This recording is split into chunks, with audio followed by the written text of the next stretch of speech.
nubayan tayo sa buhay na walang hanggan. Amen. Manalangin tayo. Ama naming makapangyarihan, ang iyong dakilang pagkamaawain ay nangingibabaw sa aming ginagawang kabutihan at idinadaing na mga kahilingan. Ang kagandahang loob mo sa amin ay gawin mong mag-umapaw upang ang kasalanang ipinangambang ihingi ng kapatawaran ng budhi naming takot na ikaw ay lapitan ay iyong patawarin na ng lubusan at ang pinag-aalangan naming hilingin sa pagdarasal ay iyong pagbigyan na aming makamtan sa pamamagitan ni Hesukristo kasama ng Espiritu Santo magpa sa walang hanggan. Amen. Magsiupo muna ang lahat. Pagbasa mula sa aklat ni Propeta Malakiyas. Mabibigat ang sinabi ninyo tungkol sa akin, sabi ng Panginoon. Ngunit ang tanong ninyo, ano-ano ba ang sinabi namin? Sabi ninyo, walang saysay ang maglingkod sa Diyos. Bakit pa natin susundin ang kanyang mga utos? Bakit pa natin ipakikitang tayo'y nalulungkot sa nagawa nating kasalanan? Gayong kung sino ang palalo, ay siya pang pinagpapala. Hindi lamang iyon. Ang masasama ay nananagana at sinusubok pa nila ang Diyos sa paggawa. Sa paggawa nila ng kalikuan, ngunit hindi sila naparurusahan. Pagkatapos, nag-usap-usap ang mga taong may takot sa Panginoon. Narinig niya ang kanilang usapan, kaya ipinatala niya sa isang aklat ang kanilang pangalan. Sila'y magiging akin, sabi ng Panginoon. Sa araw na ako'y kumilos, lubusan silang magiging akin. Kaawaan ko sila, tulad ng pagkalinga ng isang ama sa anak na naglilingkod sa kanya. Muli ninyong makikita ang pagkakaiba ng mabuti at ng masama ng taong naglilingkod sa akin at ng hindi naglilingkod. Tandaan ninyo, darating ang araw na lilipulin ko ang mga palalo at masasama. Sa araw na iyon, matutupok silang gaya ng dayami at walang matitira sa kanila, sabi ng Panginoon. Ngunit kayo na sumusunod sa akin, ay ililigtas ko at pagagalingin ng aking kapangyarihan na lulukob sa inyo gaya ng sinag ng araw.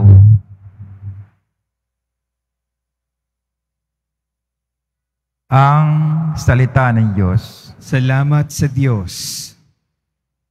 Mapalad ang taong hindi nakakit niyong masasama upang sundan niya ang kanilang payo't maling halimbawa. Hindi sumasama sa sinumang ang taong anlag at hikay, pagtawanan lamang at hamak-hamakin ang Diyos na dakila. Nagagalat siyang lagi magsaliksik ng banal na aral. Ang utos ng poon, siyang binubulay sa gabi at araw. Mapalad ang umaasa sa Panginoon tuwina. Ang katulad niya ay isang punong kahoy sa tabing batisan.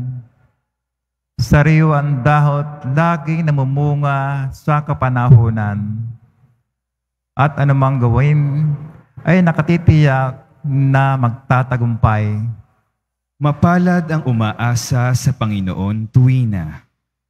Ngunit ibang-iba ang masamang tao, ipa ang kawangis. Siya'y natatangay at napapadpad kung hangi umihip. Sa taong matuwid ay Panginoon ay siyang mag-iingat, ngunit kailanman ang mga masama ay mapapahamak. Mapalad ang umaasa sa Panginoon tuwina. Magsitayo po ang lahat.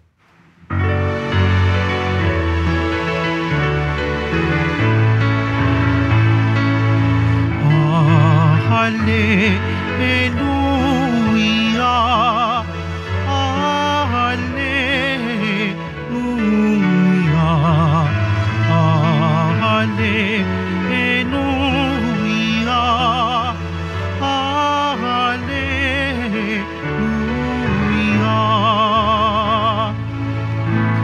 Kami iyong pangaralan upang aming matutuhan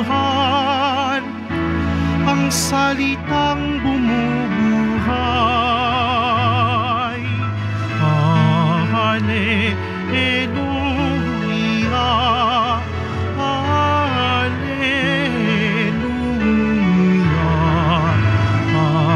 Hallelujah,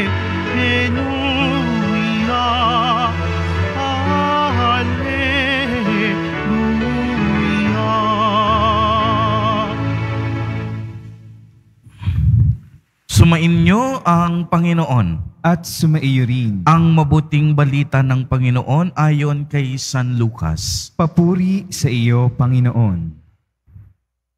Noong panahong iyon, sinabi ni Jesus sa kaniyang mga alagad, "Ipalagay natin na ang isa sa inyo'y nagpunta sa isang kaibigang isang hating gabi at nagsabi, 'Kaibigan, bigyan mo muna ako ng 3 tinapay. Dumating kasi ang isa kong kaibigang naglalakbay at wala akong maihain sa kanya.' At ganito naman ang sagot ng kaniyang kaibigan sa loob ng bahay, 'Wag mo nga akong gambalain. Nakatarangka na ang pinto at nakahiga na kami ng aking mga anak.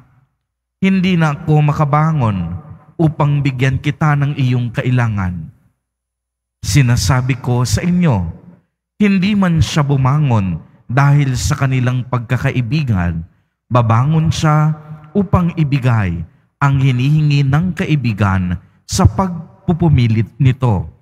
Kaya't sinasabi ko sa inyo, humingi kayo at kayo'y bibigyan. Humanap kayo at kayo ay makasusumpong. Kumatok kayo at ang pinto'y bubukas para sa inyo. Sapagkat tumatanggap ang bawat humihingi, nakasusumpong ang bawat humahanap, at binubuksan ang pinto sa bawat kumakatok. Kayong mga ama, bibigyan ba ninyo ng ahas ang inyong anak kung humihingi ng isda? Bibigyan ba ninyo siya ng alakdan kung siya humihingi ng itlog? Kung kayong masasama ay marunong magbigay ng mabubuting bagay sa inyong mga anak, gaano pa kaya ang inyong amang nasa langit? Ibibigay niya ang Espiritu Santo sa mga humihingi sa Kanya. Ang mabuting balita ng Panginoon. Pinupuri ka namin, Panginoong Hesukristo. Magsiupo muna tayong lahat. Magandang umaga po sa inyong lahat, mga kapatid kay Kristo. Sa lahat po ng ating mga taga-subaybay sa iba't ibang online platforms at sa lahat ng ating mga kadeboto sa iba't ibang panig ng Pilipinas at maging sa buong mundo kung saan tayo ay naaabot ngayon ng ating live streaming. Mapayapang umaga din po sa inyong lahat. Purihin at dakilain natin ang ating Panginoon, ang mahal na poong Jesus Nazareno. Palakpakan po natin ang ating Diyos na buhay. Mga kapatid kay Kristo at mga kadiboto, malugod po namin kayong tinatanggap sa Basilica Minor at Pambansang Dambana ni Jesus Nazareno. Maliwanag pong narinig natin sa ating ebanghelyo sa araw na ito ang isang makapangyarihang pahayag ni Jesus Nazareno. Winika niya, humingi kayo at kayo'y bibigyan.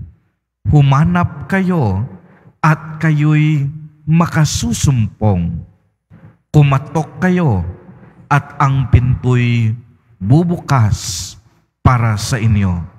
Sapagkat tumatanggap ang bawat humihingi, nakasusumpong ang bawat humahanap, at binubuksan ang pinto sa bawat kumakatok.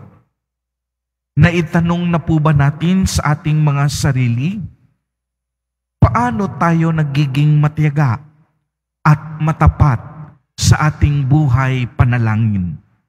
Hindi ba tayo agad-agad sumusuko o pinanghihinaan ng loob kung hindi agad-agad dinidinig ng Diyos ang ating mga panalangin at mga pagsusumamo?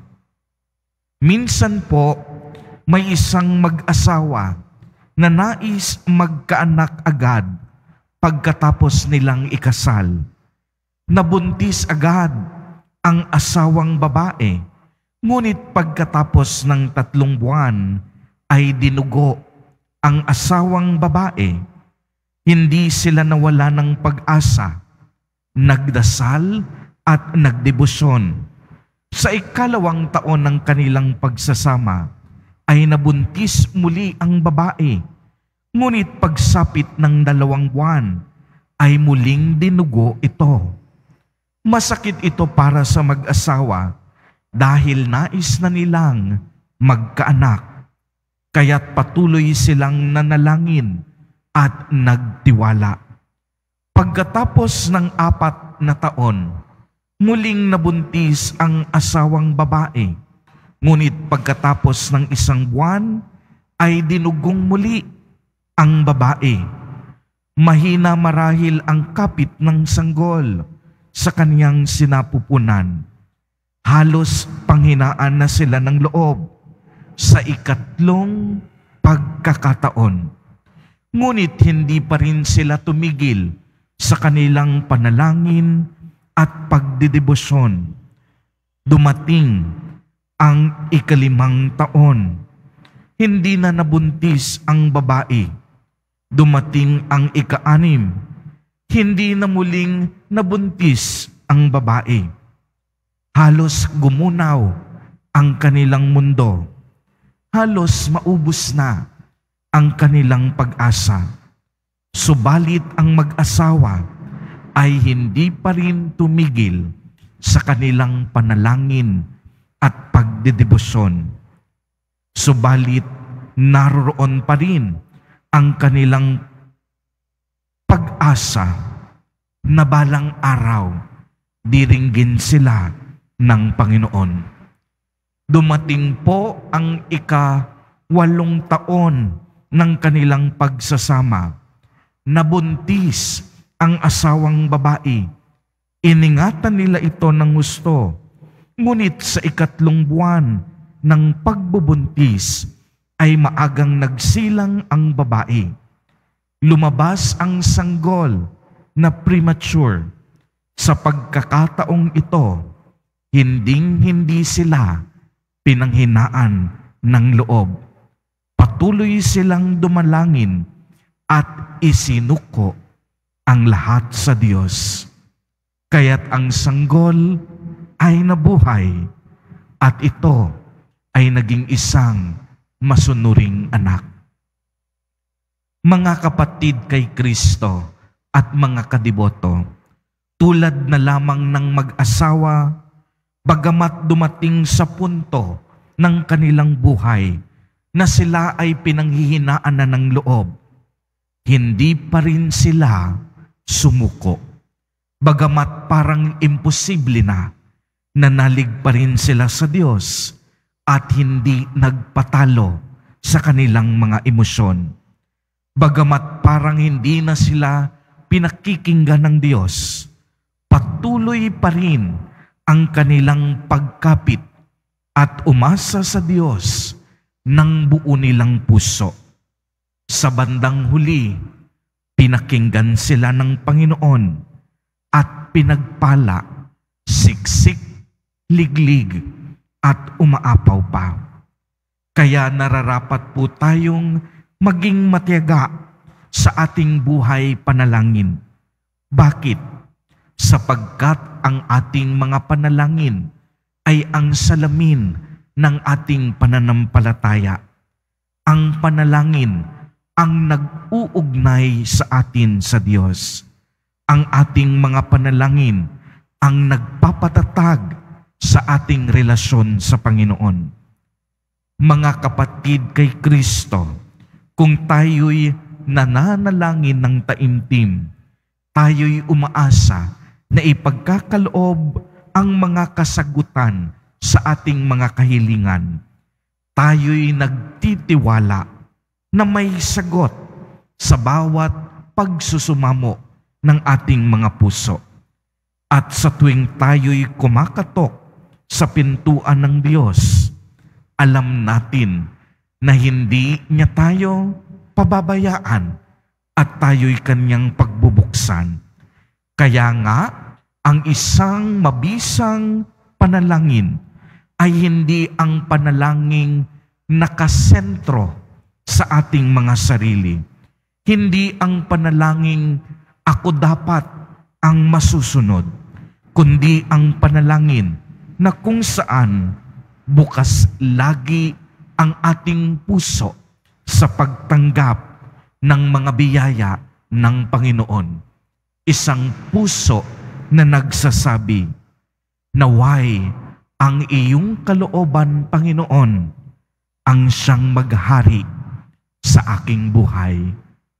Amen. Purihin at dakilain natin ang ating Panginoon, ang mahal na poong Jesus Nazareno.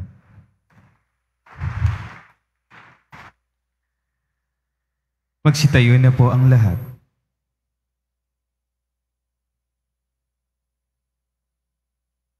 Minamahal kong mga kapatid, nangako si Kristo sa atin, humingi at kayo'y bibigyan. Lumapit tayo sa ating Amang nasa langit na may kapanatagan at pananalig. Sa bawat panalangin at kahilingan, ang atin pong itutugon, mapagmahal na Ama, hinihintay namin ang lahat mula sa iyo. Mapagmahal na Ama, hinihintay namin ang lahat mula sa iyo. Bilang simbahan, naway italaga natin ang ating mga sarili sa tunay at malalim na buhay pananalangin. Manalangin tayo. Mapagmahal na Ama, hinihintay namin ang lahat mula sa iyo. Ang mga taong labis na abala, naway matutong maging bahagi ng kanilang mga gawain ang pananalangin. Manalangin tayo. Mapagmahal na Ama, hinihintay namin ang lahat mula sa iyo. Tayo naway patuloy na manalangin kahit na gaano kabigat ang ating mga kasiraan ng loob dahil sa mga pagsubok sa buhay. Manalangin tayo. Mapagmahal na Ama, hinihintay namin ang lahat mula sa iyo.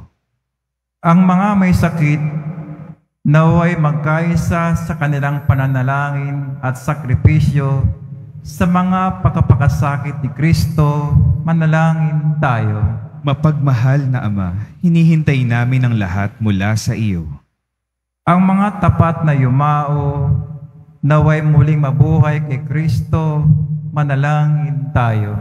Mapagmahal na Ama, hinihintay namin ang lahat mula sa iyo. Makapangyarihang Diyos, higit pa sa mga imahinasyon ang iyong kabutihang loob at sa mga pamamaraang hindi namin maunawaan.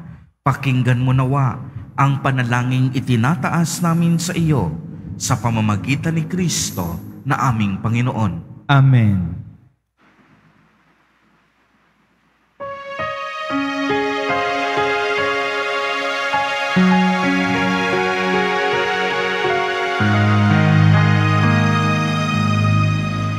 Itong alak at tinapay ay handog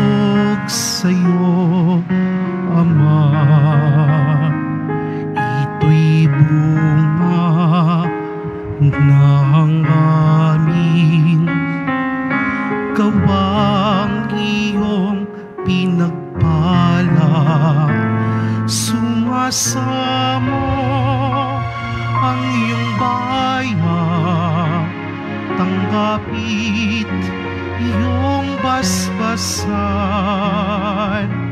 nang sa amin maging tunay na katawan, dugo ng iyong anak.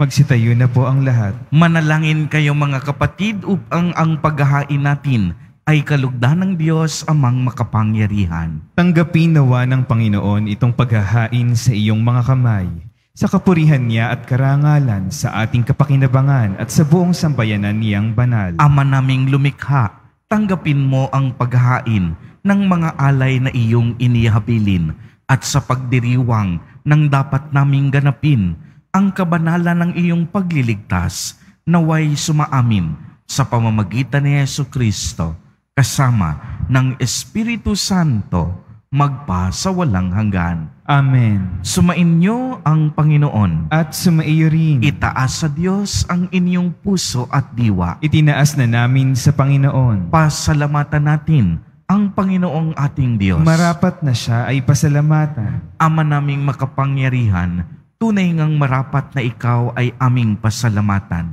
Pinagbibigyan mong ito'y aming maihayag, kahit na ito'y walang anumang maidaragdag, sa kadakilaang sa iyo ay likas.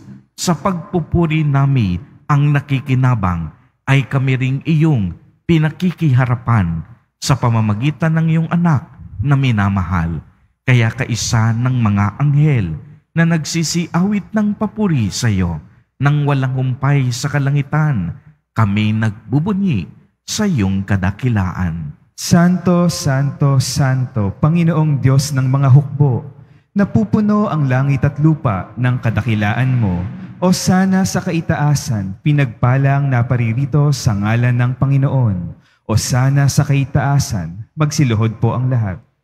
Ama naming banal, ikaw ang bukal ng tanang kabanalan, kaya't sa pamamagitan ng iyong Espiritu ay gawin mo pong banal ang mga kaloob na ito, upang para sa amin ay maging katawan at dugo ng aming Panginoong Hesukristo.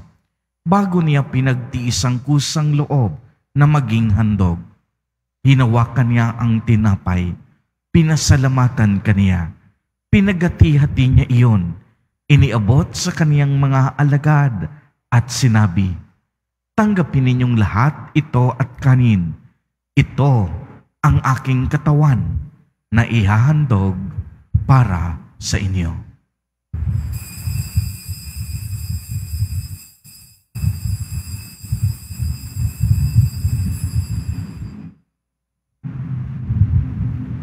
Gayon din naman noong matapos ang hapunan, hinawakan niya ang kalis, muli kaniyang pinasalamatan, iniabot niya ang kalis sa kaniyang mga alagad at sinabi, "Tanggapin ninyong lahat ito at inumin. Ito ang kalis ng aking dugo, ng bago at walang hanggang tipan, ang aking dugo na ibubuhos para sa inyo at para sa lahat, sa ikapagpapatawad ng mga kasalanan. Gawin ninyo ito sa pag-alaala sa akin."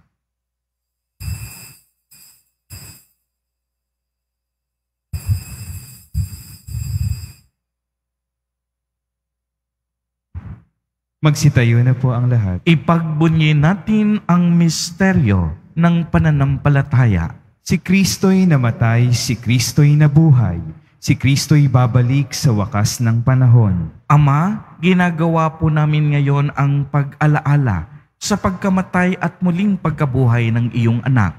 Kaya't iniaalay namin sa iyo ang tinapay na nagbibigay buhay at ang kalis na nagkakaloob ng kaligtasan.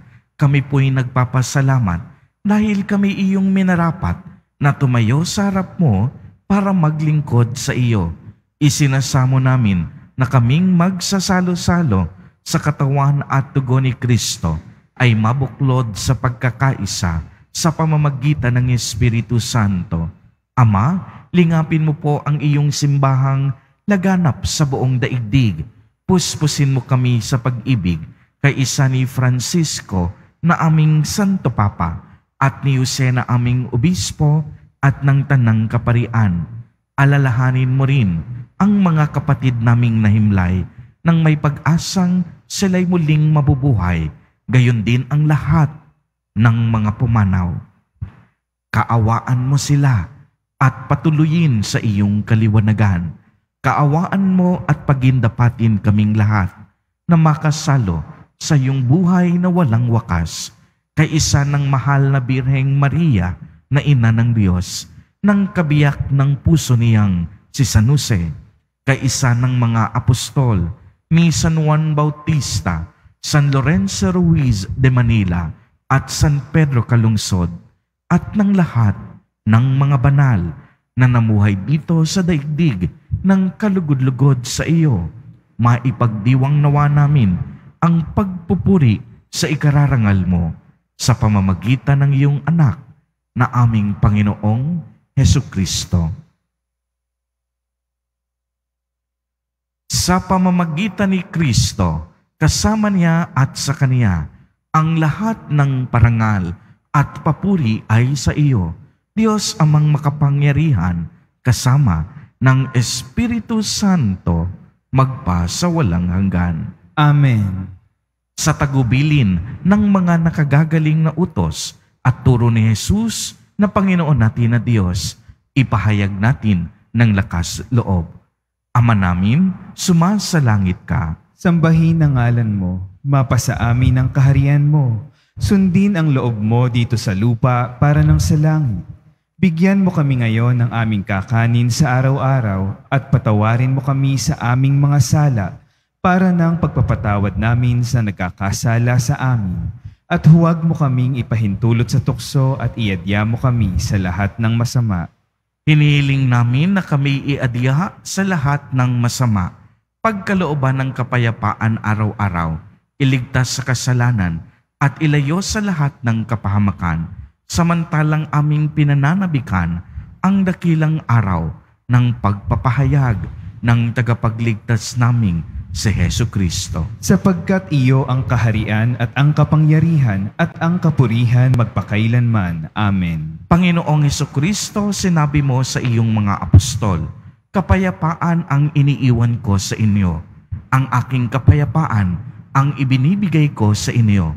Tunghayan mo ang aming pananampalataya at huwag ang napakarami at paulit-ulit naming pagkakasala. Pagkalooban mo po kami ng kapayapaan at pagkakaisa ayon sa iyong kalooban, kasama ng Espiritu Santo, magpa sa walang hanggan. Amen. Ang kapayapaan ng Panginoon ay laging sumainyo. At sumaiyo rin. Magbigayan po tayo ng kapayapaan sa isa't isa.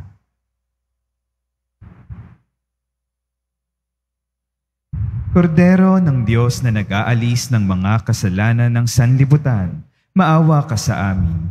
Kordero ng Diyos na nag-aalis ng mga kasalanan ng sanlibutan, maawa ka sa amin. Kordero ng Diyos na nag-aalis ng mga kasalanan ng sanlibutan, ipagkaloob mo sa amin ang kapayapaan, magsiluhod po ang lahat. Mga kapatid kay Kristo at mga kadiboto, narito ang ating Nuestro Padre, Jesus Nazareno. Lumapit po tayo sa Kanya at magbalik loob. Siya ang Kordero ng Diyos. Siya ang nag-aalis ng mga kasalanan ng sanlibutan. Mapapalad po tayo na inaanyayahan sa Kaniyang biging. Panginoon, hindi ako karapat-dapat na magpatuloy sa iyo. Ngunit sa isang salita mo lamang ay gagaling na ako. Ipagsanggalang nawa ako ng katawan at dugo ni Kristo para sa buhay na walang hanggan. Amen.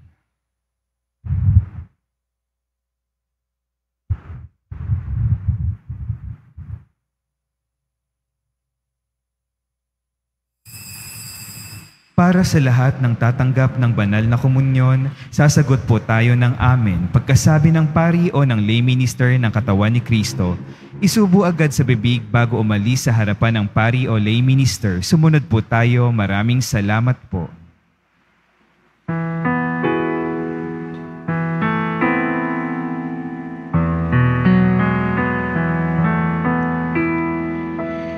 Yahweh, alam kong ika'y naririto.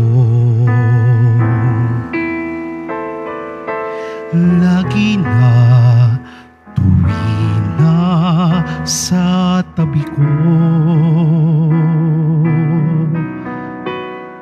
Sa kapahamakan, iniligtas mo. Sa buhay na walang hanggan, akay-akay mo.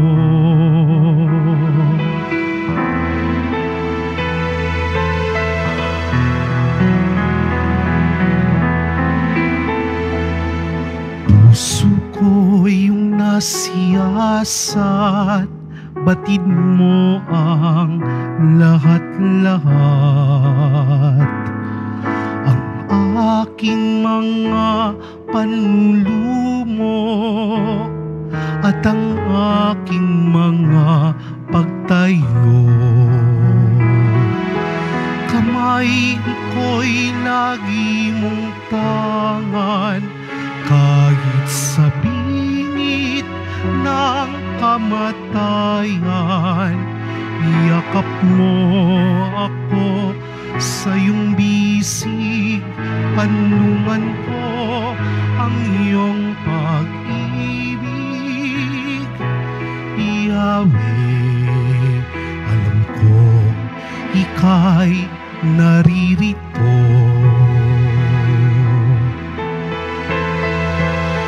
Lagi na tuwing na sa tabi ko.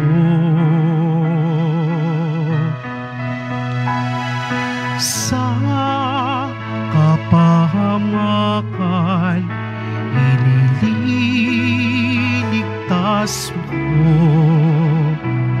Sa buhay na walang hanggan, akay-akay mo.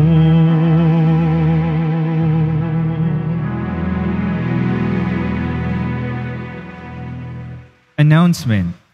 Available na po ang ating mga All Souls envelopes sa mga nagnanais. Maaari kayong kumuha na malapit sa mga pintuan ng ating simbahan o sa information guard. Isulat lamang po ang mga pangalan ng mga kamag-anak, kaibigan at mga kakilalang na mayapa o sumakabilang buhay na. At sa buong buwan ng Nobyembre, ito po ay ating isasama sa lahat ng mga misa na nagaganap sa ating simbahan. Mga paalaala sa mga nagsisimba. Pagkatapos ng misa, wiwisikan po ang lahat ng banal na tubig. Pinakikiusapan ng lahat na manatili lamang muna sa inyong mga lugar. Tanging sa Quezon Boulevard o sa Plaza San Juan lamang ang labasan ng lahat. Sumunod po tayo.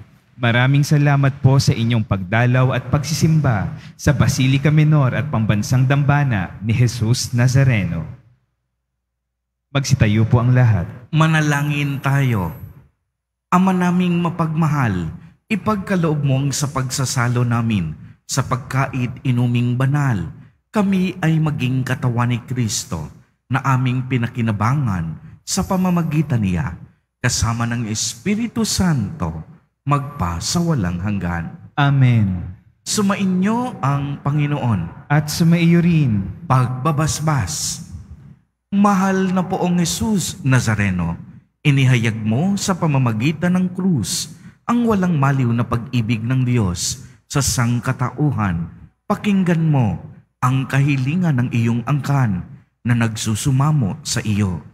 Makamtanawa nila ang iyong katugunan at tanggapin ang kasagutan na may utang na loob na tinatanaw. Basbasan din po ninyo ang mga daladala nilang mga imahen at dasalan. Sa pamamagitan ng bendisyon na ito, naway maalala nila ang mga pangako nila noon sa binyag na ikaw ang kanilang iibigin at paglilingkuran bilang Panginoon magpasawalang hanggan. Amen. At pagpalain po kayong lahat at ng inyong buong pamilya ng makapangyarihang Diyos, Ama, Anak, at Espiritu Santo. Amen. Humayo kayong taglay ang pag-ibig at kapayapaan ng Poong Hesus Nazareno. Salamat sa Diyos.